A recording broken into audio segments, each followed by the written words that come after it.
Hello and welcome back, friends. If you're new around here, I'm Big GATAH. If you came looking for the sharpest tennis bets, you're right where you belong. Right now, we're covering ATP Masters in Cincinnati. Round 1, day 2. So pop in the comments, let me see what you guys got going on for the matches today. Be very eager to see what you guys got going on. And please check out the pinned comment to see what I'll be playing as well. Always got some plays in there every day, so make sure you see what I'm playing. If you guys do like the breakdowns of these matches, please give this video a like. It goes a super long way.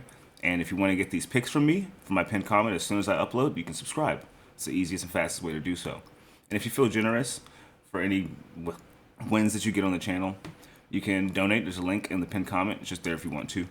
And we have a link as well to the free Discord where we have a great community of people just talking about tennis. So put yourself in there, hop in the comments, get yourself involved. We'd love to see it. And with that being said, what we looking like? Wow. Only had two picks yesterday. We took Ben Shelton money line for the final in Toronto.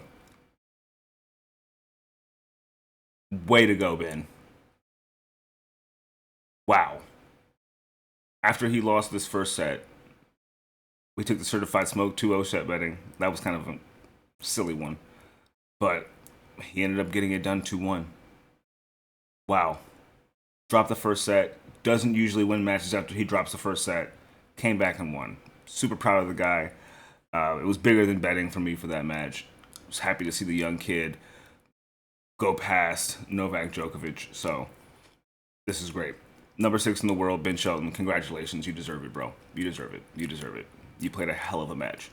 Hell of a bunch of matches. You beat the best guys. And I hope you continue to do so. All right, now we're going to jump into day 2 of round 1. We have a few added matches, but still some from yesterday. So I'm just going to tell you guys there'll be an asterisk to them in the time spaces. So you guys will just know to go to the last video because I already covered them, okay? So the first match is going to be Ugo Carabelli and Nishikori. That's covered in the last video, so I don't got to talk about that one. You guys can go back to the last one. And I'll be quick when I bring it up for the next ones as well. But we'll hop into what we have first, which is going to be Luca Nardi going against Tirante. And these guys have played each other once before on the hard courts in New York.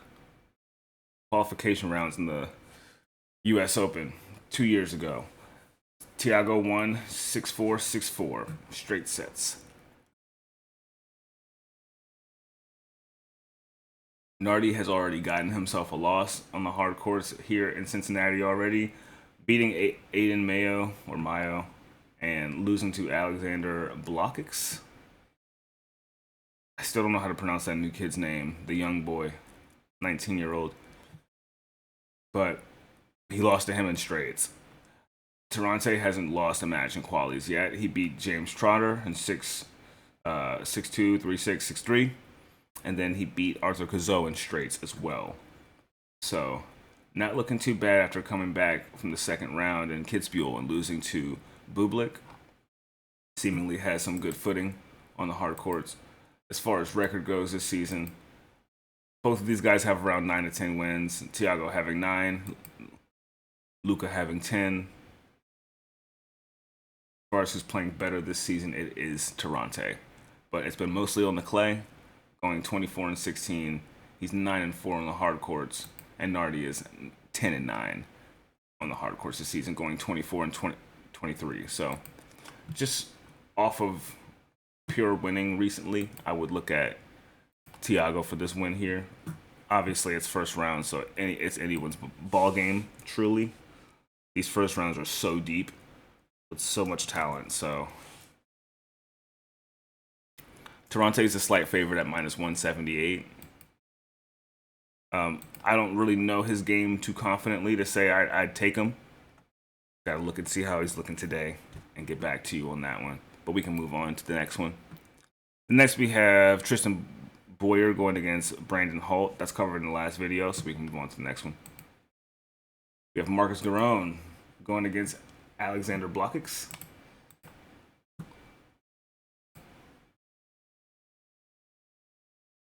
I'm sure I'm like butchering the kid's name, so please forgive me. I'll figure out the name by today. So we have Marcus Giron, who's 32 years old, a 93 baby like myself, and he's ranked 59 in the world, going against Alex, who's 121, 20-year-old from Belgium. Marcus has not been playing really well. In the grass of the hard court, he's been struggling. And as we just talked about, this Belgian kid, man, Alex the Bliggy, he's 13-7 on the hard courts this season so far. Marcus is 10-8. Got a 2% win percentage over Marcus, going 60% over Marcus is 58. And I think that this kid's good enough to get a set against a top 50 player, or top 60, or top 100 player. Could he beat Giron? I think he could, but Marcus Giron, you can't really sleep on him for real. Like, even though he's the favorite today, he's minus 166 to win. Giron. Just looking. Let's see who this Alex kid has been beating. Challenger level stuff. He's made it to the semis and the finals. Keeps losing to Draxel though. Ran into him twice in the semis and the finals, and both challengers he took place in Canada. So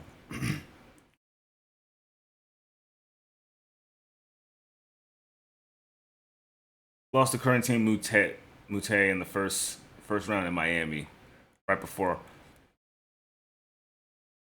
clay court grass portion of the season. Lost in straights, but it was 7-6 in the first set, 6-4. So he kept it pretty close with Mute, which is pretty impressive. He can keep it that close with Mute back then, and he's got some reps in now. I can see him getting a set off of Giron here. It's minus 210. Nothing too crazy. So I'll move on. I gotta go to work soon. So next we have Miomir Kecmanovic going against Ethan Quinn.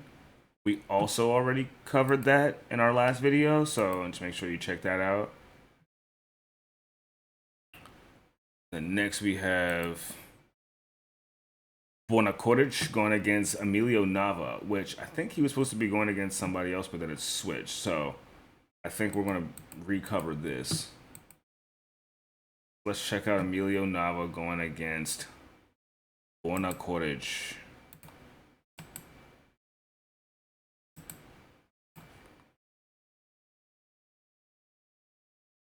These guys have yet to play each other, but they're like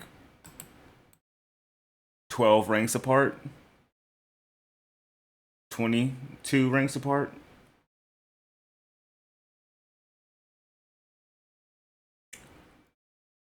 Coric lost that third setter tiebreak to Gigante back in Toronto, the lefty. And so far, Nava's been winning in straight sets and qualies, so he beat Kukushkin and Navone. Looking good. Looking like he's playing. I doubt he's the favorite here. I would take Nava for a set, honestly. I would. I like Nava to get a set. He's been winning in times where it don't even make sense. Oh, he's the favorite today. I don't know if I love that.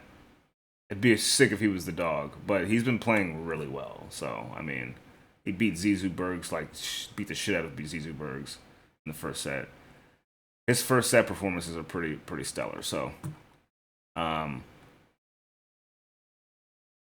to win the first set would be pretty good.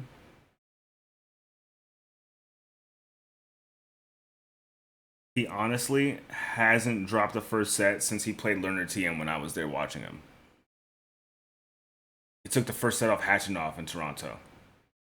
I would trust Emilio with first set here, just because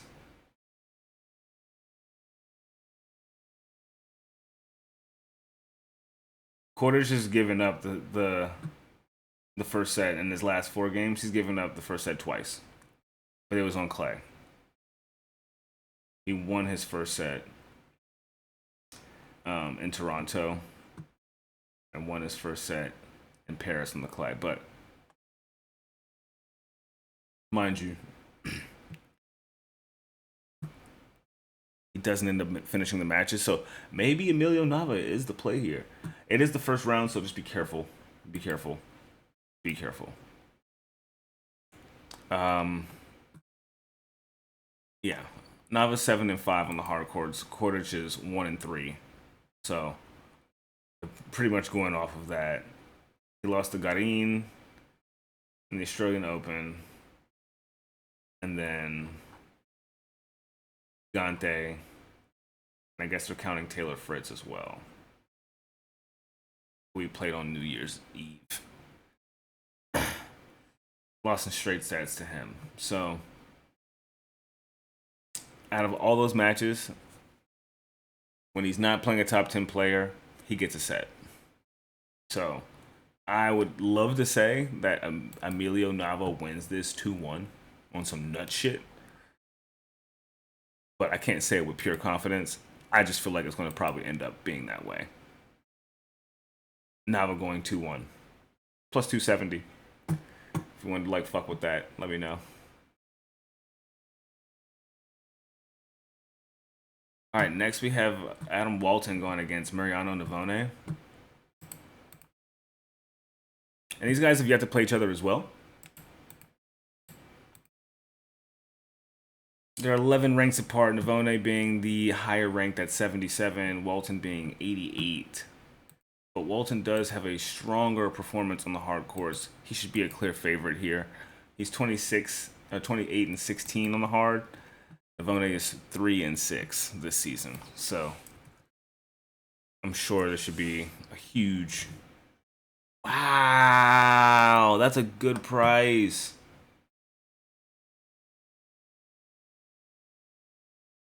This guy lost to Emilio Nava, and he's even money to win. Walton is minus 120. I like Walton winning this. I like Walton winning this. This dude's only played 2 matches on the hard course since coming back from, clay. And he beat Struff on his first match back, but he lost to Nava in straights. If you're losing to Emilio Nava, you're not about to beat Adam Walton, bro. That dude made it to a tiebreak and 6-4 against Zverev in the second round. Bageled Ben Bonzi right before that. Couldn't beat El Chapo. I would go with Adam Walton here. I would go with Adam Walton here. With some confidence. I feel like this dude's not losing in the first round to Navone, but he's not rare of doing that. But Navone rarely gets past the first round. Rarely gets past the first round on hard courts this season. He somehow got past Lerner Tien and Indian Wells, but I'm going to chalk that up to nerves. I'm going to chalk it up to nerves for Tien, because I don't think that Navone will beat Tien ever again.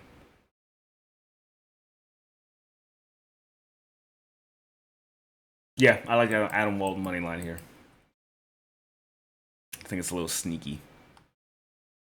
Next we have Comesana going against Munar. That's covered in the last video.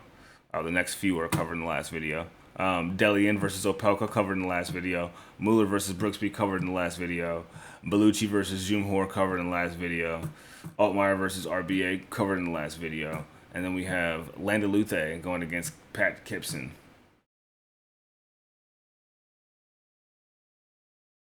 If I can find it.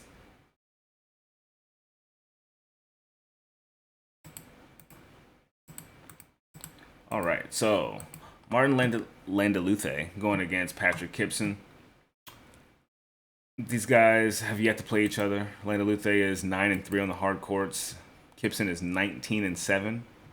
Really strong right now. Been winning all his matches in the qualies, obviously. In Cincinnati, he didn't do too well in the qualies back in Toronto. He went against Colton Smith, Alex Galarno, James Trotter, put him on a 3-match losing streak. But seemingly a snapback in the form in Cincinnati on American soil for the Masters. So I'm liking what I'm seeing here.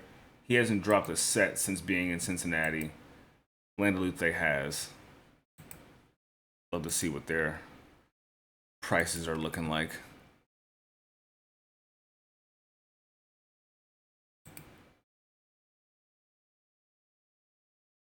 Pat Kypson's the favorite here. I would go with Pat Kypson. I would. More experience, even though he's lower ranked.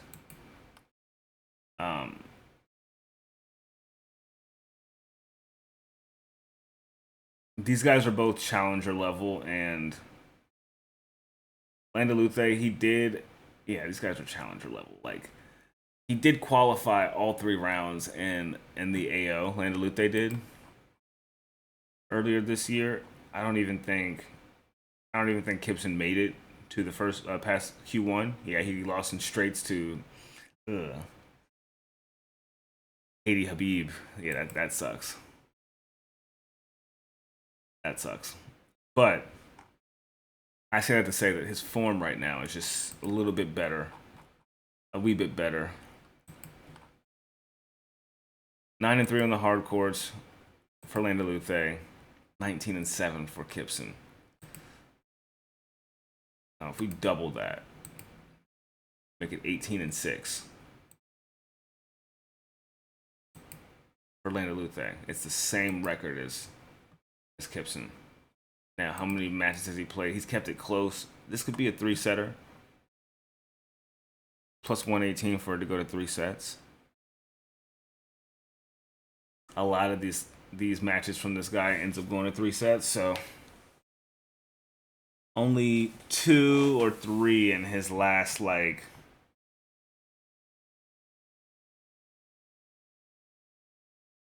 outside of Wimbledon, he's only played like 3 matches that didn't go to 3 setters since like June.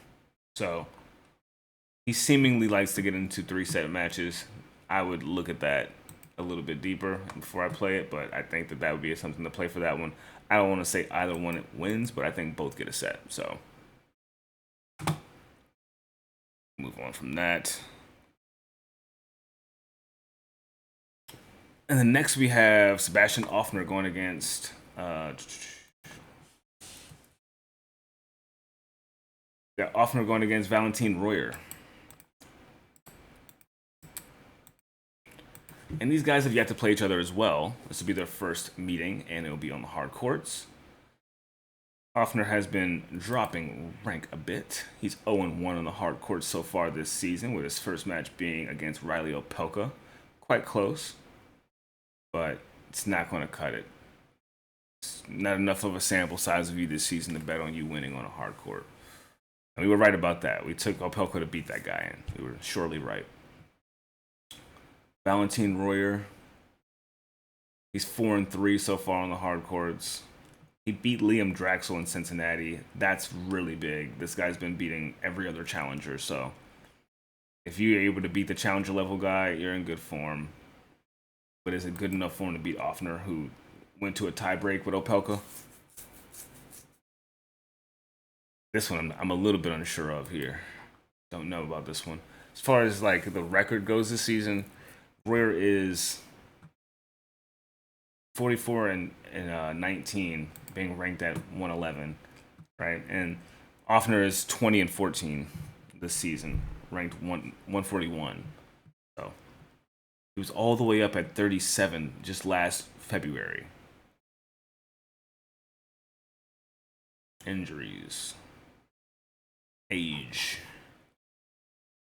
all those things get factored in, I'm sure. I don't know about this one,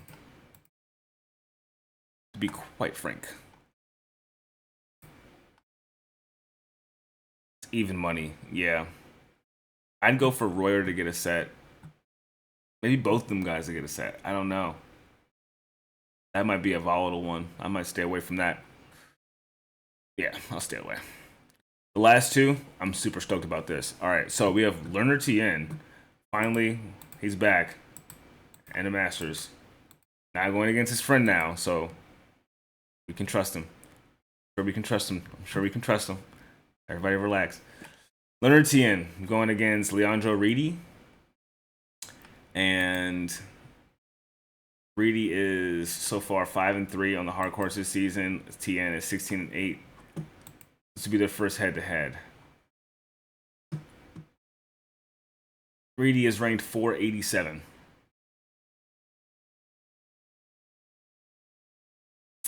He beat Lloyd Harris and Pablo Carreño Busta in 2 setters.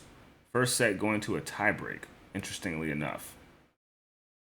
Right before that, he retired from an M25 Edwardsville tournament, 25K'er in the first round. Maybe to be getting ready for this one, I'm not too sure. Maybe he was facing some early set injuries. Regardless, we know Tien lost in straight sets to his best friend Alex Mickelson, so the get back is starting now. Leonard Tien money line. It's as easy as it's going to get today. I'm going to take him in straights. Even though we've been a little bit unlucky taking people in straights, Leonard Tien's going to beat this guy in straights. He's ranked, what, 485? Last time he was in the top 100 or near the top 100 was last year. So he's just been dropping. Hasn't been playing well, just hasn't been playing much. Hasn't played much. So when you don't play much, your rank drops because people just pass you because they're playing more, right? Leonard Tien money line. Leonard Tien money line. What's the price at?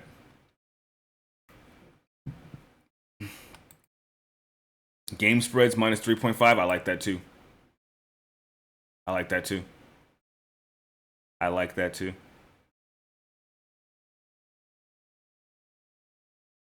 Yeah, I'm digging that. So we might go Leonard Tien winning minus 4.5 on the game spread today. That's on my list for sure. But let's get into the last one. This is going to be a toughie. And thank God I am off when this match starts. I'm so stoked. I'll be off when the Tien match starts as well. Thank goodness. I'm so gifted. All right, so it says that Basavareddy is supposed to be playing Alexander Vukic. But the books still say that he's supposed to be playing Monfils. So, and then the last video, I covered Monfils and Basavareddy. You can go look at that. But if they actually end up playing, if he actually ends up playing Vukic, I'm going to cover that here, okay? So, in case you don't know, Basavareddy is potentially going against Monfils. If you want to see that coverage, go to the last video for day 1. If you want to see Vukic, stay here.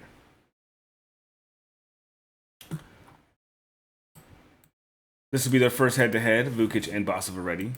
Vukic is 7-12 on the hard courts this season. He has not been too hot, but he has gone against some super tough people. Pat Kypson not being one of them, but he went against Tiafoe, got a set off of him. Lost to Taylor Fritz, lost to Emilio Nava. Lost to David Goffin, Bublik, Tristan Boyer, and Mendez. What is that? Jesus. 7-match losing streak on the hard courts before coming back off the grass this season. So, not too strong. Basavareddy, he's been a bit iffy this season too, to be quite frank. Svita got rid of him in the quarterfinals in the Lexington Challenger and went to a third setter. But, yeah, man. I saw an interview with the kid, and he was talking about how he's been getting into, like, analytics and AI. I think I said it in the last video, but I don't know if it's going to help. Like, I think he just needs to just focus on, like, developing more of a game on tennis instead of, like, seeing other people's weaknesses, because studying the weaknesses isn't really giving him, I think, the best results right now. I think when he was just playing, I doubt that AI was a big part of it. Maybe some analytics, but if you look at how he was playing, just go back to, like, November of last year, dude. He was looking like Tien's closest, like, rival. When they play each other, it was like a Challenger Tour movie. So he hasn't been looking too hot. This, I would hope to God that he can get a set against Vukic. That would make me I'd feel in good spirits. If he wins the first set against Vukic, he's winning that match. But they don't even have it on the books for me to even look at. I'm just more or less talking about the actual matchup. Oh, no, I take it back. FanDuel has Basavareddy going against Monfils, but DraftKings has Vukic going against Basavareddy. This is crazy. So Basavareddy is plus 110. Him to get a set against Vukic is minus 250.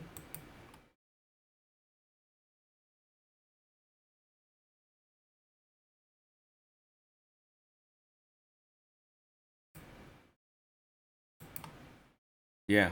Okay. So that'll wrap up everything that we have going on for today. I gotta go to work in like 30 minutes, so I'm gonna hurry up and get this uploaded for you guys and get the move in. But please, please, oh please, oh please, let me know what you guys got going on for today. I'm very curious. We'll talk about futures in the next one. We'll see how round two's looking. Sinner and Alcaraz are in the building, so probably not worth much. I think, I don't know if Jack Draper's in this one or not. Let me check that real quick.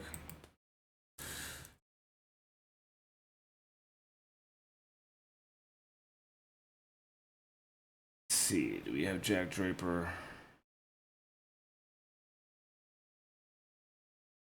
See Tommy Paul, Casper Ruud, Tsitsipas, Musetti, Fritz, Bergs, Pokey, Fonseca, Caboli, Tiafo, Ampere, Mute, Mickelson, Shelton, Nori, Lehechka, Medvedev, Hachinov, Kazo, Nakashima, Zverev, Rublev. I don't know. No Jack Draper. So anyway, I'll catch you guys in the next one. We'll talk futures and stuff tomorrow. Good luck today, and I'll put in the pin on what we're playing tonight. All right, take care.